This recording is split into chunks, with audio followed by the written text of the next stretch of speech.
Il est 1h30 et c'est Crime Story, les rendez-vous d'Alfred Hitchcock racontés par Serge Sauvian.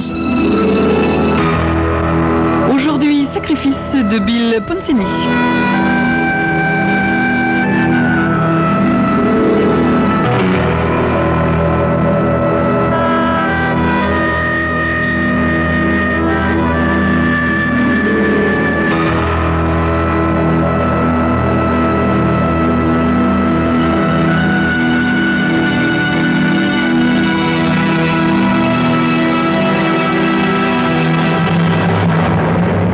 Paul Dixon regarde la femme dont il a tant de fois dessiné ou peint le visage, la femme qu'il a cru ne jamais revoir. Erin, la femme qu'il aurait tellement voulu épouser et qui, voici 3 ans, s'est mariée avec un autre. Elle se tient dans l'encadrement de la porte, sur le seuil de ce qui constitue à la fois son appartement et son atelier. Dans sa petite robe bleu marine, ornée d'un simple rang de perles, elle paraît toute menue et très effrayée. Elle a toujours ses longs cheveux roux, mais elle est complètement décoiffée. Dans les grands yeux verts qui le regardent sans ciller, Paul lit la peur, ainsi qu'un autre sentiment qu'il ne parvient pas à déchiffrer. Comme il reste immobile à la considérer, il ressent ce serrement de cœur, cette douloureuse impression de vide au creux de l'estomac, cette faiblesse soudaine dans les jambes, autant de symptômes familiers attestant que son amour pour Erin n'a nullement faibli. Immobile, il la caresse du regard. Elle a changé en 3 ans. Quelques rides douloureuses ont surgi au coin des yeux. La bouche rieuse a maintenant un pli amer, désabusée. Mais pour lui, elle reste toujours aussi belle. Paul, dit-elle d'une voix implorante. Au bout des bras qui pendent avec raideur à ses côtés, les mains tremblent. Paul force ses pieds à bouger et s'efface pour la laisser entrer. Elle passe lentement devant lui, à la façon d'un robot très droite et la tête haute. Elle gagne directement le divan qui se trouve à l'autre extrémité de la pièce et s'y assoit.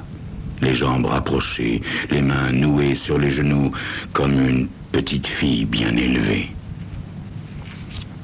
Paul referme la porte en écoutant son cœur battre à grands coups dans sa poitrine.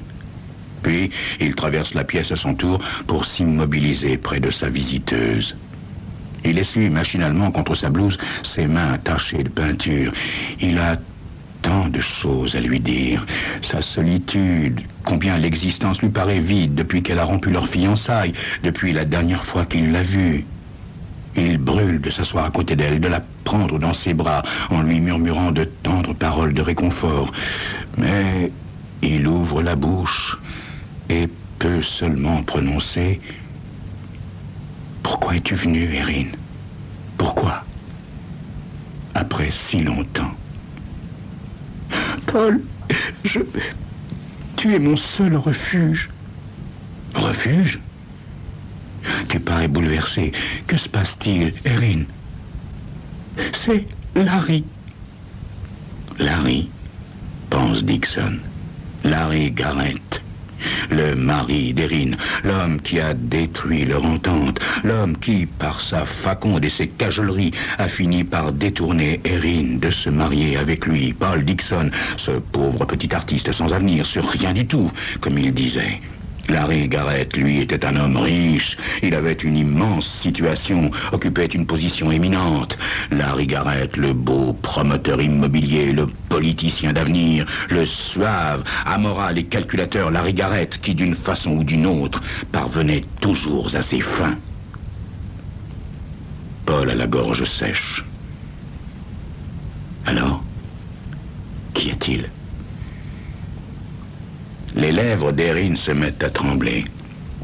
Paul voit les larmes emplir ses yeux verts, rouler sur ses joues, tandis qu'elle demeure raide comme figée. Paul, énonce-t-elle enfin. Paul, Larry est mort.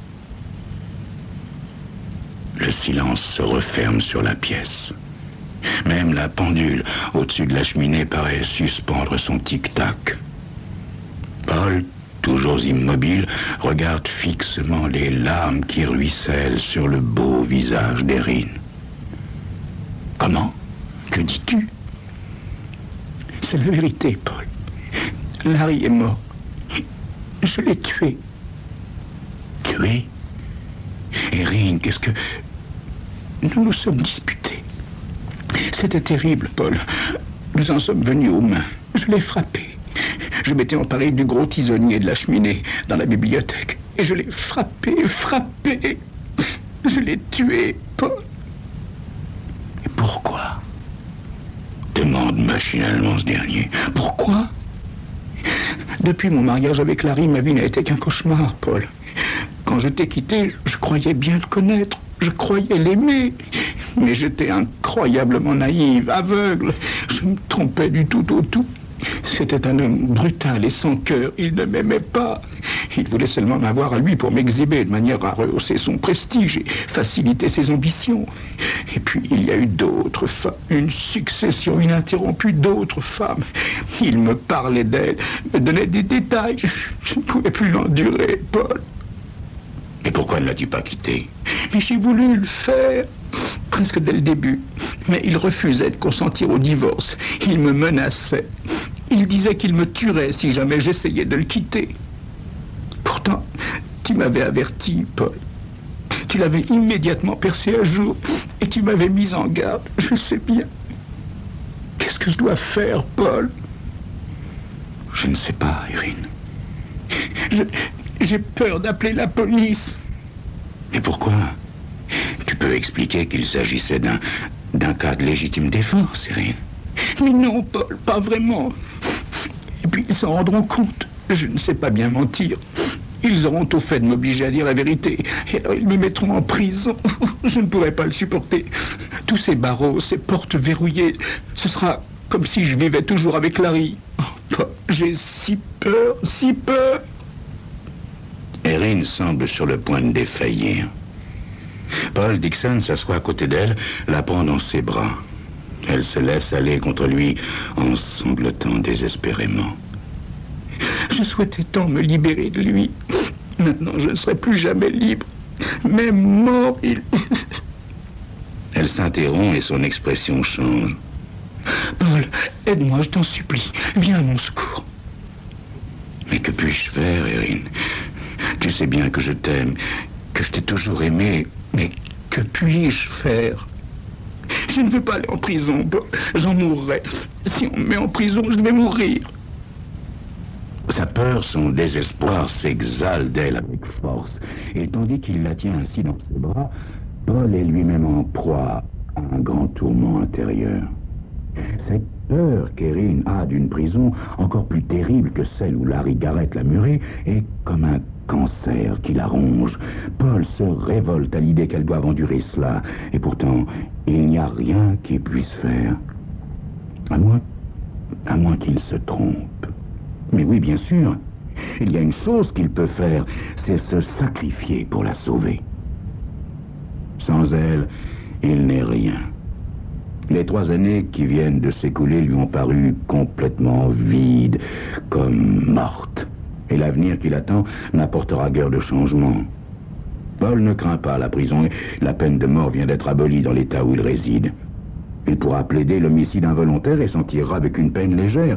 Quand il sortira de prison d'ici quelques années, il aura au moins l'espoir qui lui était dénié ces 3 dernières années. Il aura au moins l'espoir que par reconnaissance, peut-être même par amour, Erin accepte enfin de devenir sa femme. Paul Dixon vient de comprendre que c'est là son devoir. Il doit faire cela pour Erin et pour lui-même. Il la regarde, écarte doucement la mèche rousse tombée sur le beau front, puis il lui prend tendrement le menton et oblige la jeune femme à relever la tête. Erin, écoute-moi bien. Ça va s'arranger. Tout va s'arranger. Écoute bien ce que je vais te dire. Je vais sortir et je te demande d'attendre une demi-heure au moins avant de partir d'ici. À ce moment-là, tu monteras dans ta voiture et tu rentreras directement chez toi. Entendu?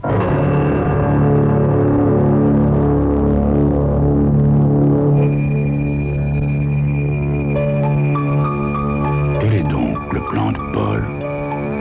Pense-t-il vraiment pouvoir sauver Erin? Vous le saurez d'ici quelques instants.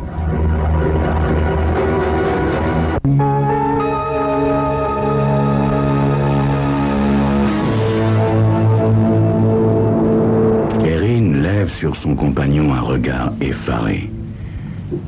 Rentrez chez moi, Paul. Mais je ne peux pas. Si tu le peux, Erin. Allez, promets-moi de faire tout ce que je te demande. Mais où vas-tu aller, Paul? Fais-moi confiance, Erin. Je te demande de me faire confiance. Promets-moi que tu attendras une demi-heure avant de partir à ton tour et que tu rentreras directement chez toi.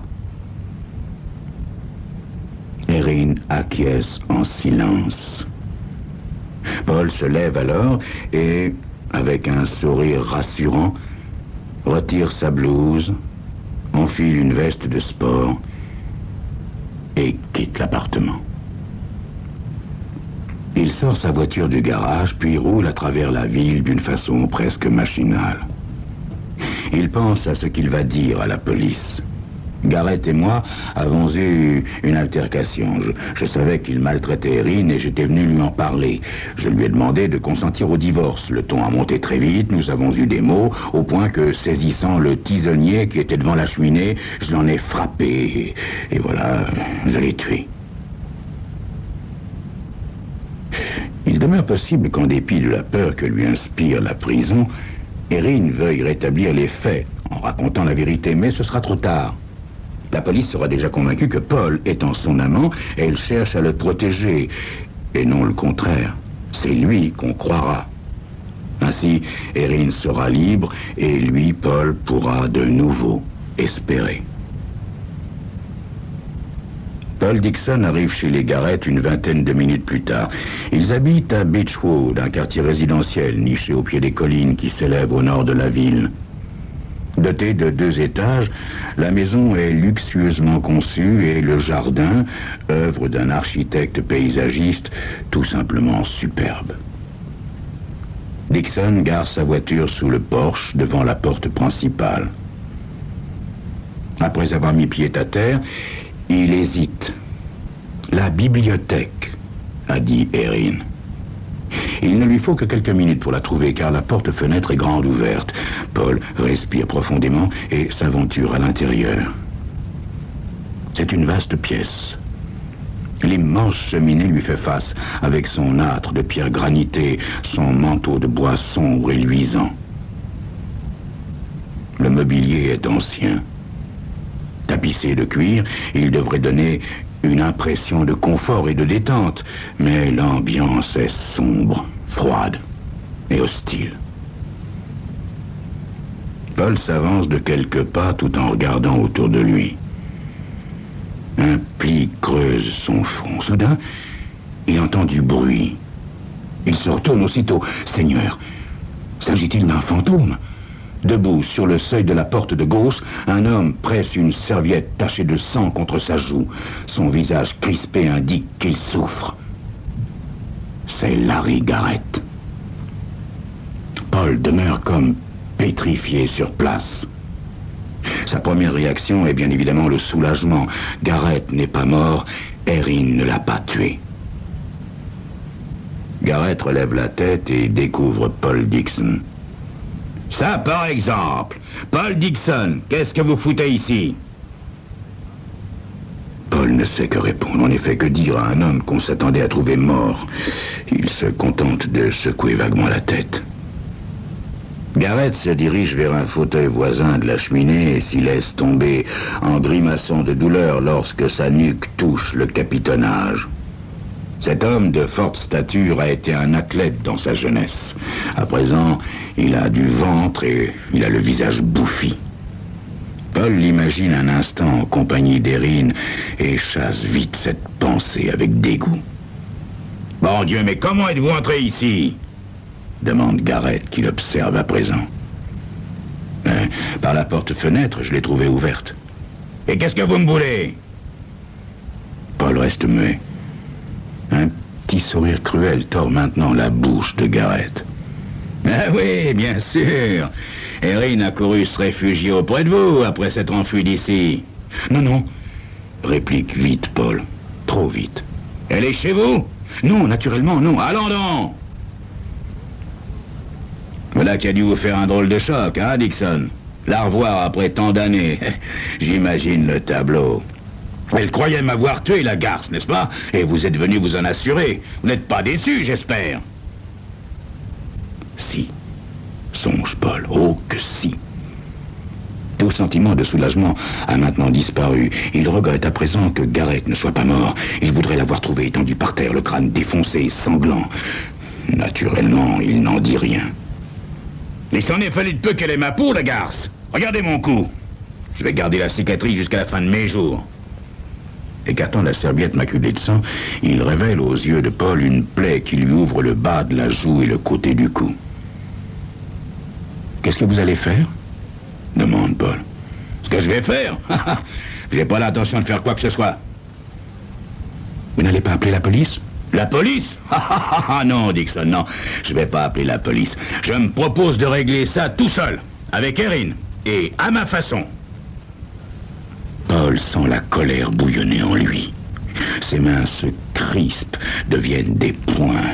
Celui qu'il voit en face de lui est le véritable Larry Garrett, l'homme dénué de cœur, plein de vanité et de ressentiment, débordant de méchanceté, l'homme qui, en public, se dissimule derrière un visage souriant et débonnaire. Paul l'a percé à jour dès l'instant où il a fait sa connaissance, 3 ans auparavant. Mais, à l'époque, Erin n'a pas voulu l'écouter. Elle n'avait Dieu que pour la puissance que représentait Garrett. Séduite par son charme, elle était incapable de voir ce qui se cachait derrière cette façade. Paul n'a jamais autant haï Larry Garrett qu'en cet instant. « Foutez le camp, Dixon! Débarrassez ma maison de votre présence et n'y en mettez jamais plus les pieds! Quant à Erin, si elle n'est pas de retour dans 1 heure, j'appellerai la police. Vous saisissez? » Le tisonnier gît par terre, devant la cheminée. Paul le voit avec son extrémité tachée de sang. Ses paumes deviennent moites, tandis que sa bouche se dessèche et que son cœur bat à grands coups dans sa poitrine. Il n'arrive plus à détacher ses yeux du tisonnier maculé de sang. « Larry !» Ce cri vibrant d'horreur retentit dans le silence glacial de la pièce. Faisant volte-face, Paul découvre Erin dans l'encadrement de la porte-fenêtre, une petite main blanche plaquée sur sa bouche, tandis que ses grands yeux verts expriment une terreur incrédule. Elle a quitté l'appartement trop tôt, devinant peut-être où il avait l'intention d'aller, et elle vient de découvrir en arrivant Garrett dans son fauteuil, Garrett vivant et non mort comme elle l'a cru. Ce dernier braque sur elle un regard mauvais. « Tiens, tiens, l'assassin revient toujours sur les lieux de son crime. Seulement, je suis toujours vivant, ma belle. Tu as manqué ton coup. » Il se lève et s'avance vers elle en lui présentant la serviette pleine de sang. Il progresse lentement, sans la quitter des yeux. Il reste immobile, pétrifié, comme fasciné à la vue d'un serpent. C'est alors que Paul réagit, comprenant en un éclair ce que Garrett se propose de faire. Il lui rappellera sans cesse qu'elle a failli le tuer en la menaçant des pires châtiments, comme on fouette un chien pour le contraindre à l'obéissance. Paul ne peut permettre que pareille chose arrive, pas plus qu'il ne peut laisser Erin aller en prison. Se ruant en avant, il saisit le tisonnier et se retourne pour faire face à Garrett. Le tisonnier s'abat avec un bruit fracassant et Garrett s'effondre lourdement sur le sol, presque aux pieds d'Erin. De nouveau, la jeune femme plaque une main sur sa bouche pour s'empêcher de crier. Un instant, le regard de ses yeux verts se pose sur le corps sans vie de son mari, sur ce magma sanglant qui coule du crâne défoncé. Puis, elle a une sorte de recul et court se réfugier de l'autre côté de la pièce. Paul se sent étrangement calme. Il vient de tuer un homme de sang-froid. Et il n'en éprouve cependant aucun remords. Il fallait que je le fasse, explique-t-il à Erin. Je l'ai fait pour toi, Erin. Maintenant, tu ne te sentiras plus prisonnière nulle part. Lâchant le tisonnier, il exécute un demi-tour et se dirige vers le téléphone posé sur le bureau. Au moment de saisir le combiné, il prend une profonde inspiration, puis compose le numéro de la police. Il sait déjà dans sa tête ce qu'il va dire aux enquêteurs. Il ne voit pas le regard qu'a maintenant Erin pour suivre ses gestes. C'est le regard d'une femme qui n'a pas seulement changé au physique. C'est le regard d'une femme qui, tout au long des 3 années vécues près d'un homme brutal et impitoyable, a été contaminée par cette impitoyable brutalité. Il ne l'entend pas soupirer d'aise à l'idée que Larry Garrett est enfin mort. Bien que le coup asséné par elle n'ait pas eu l'effet souhaité, le résultat final n'en sera pas moins celui qu'elle a prémédité.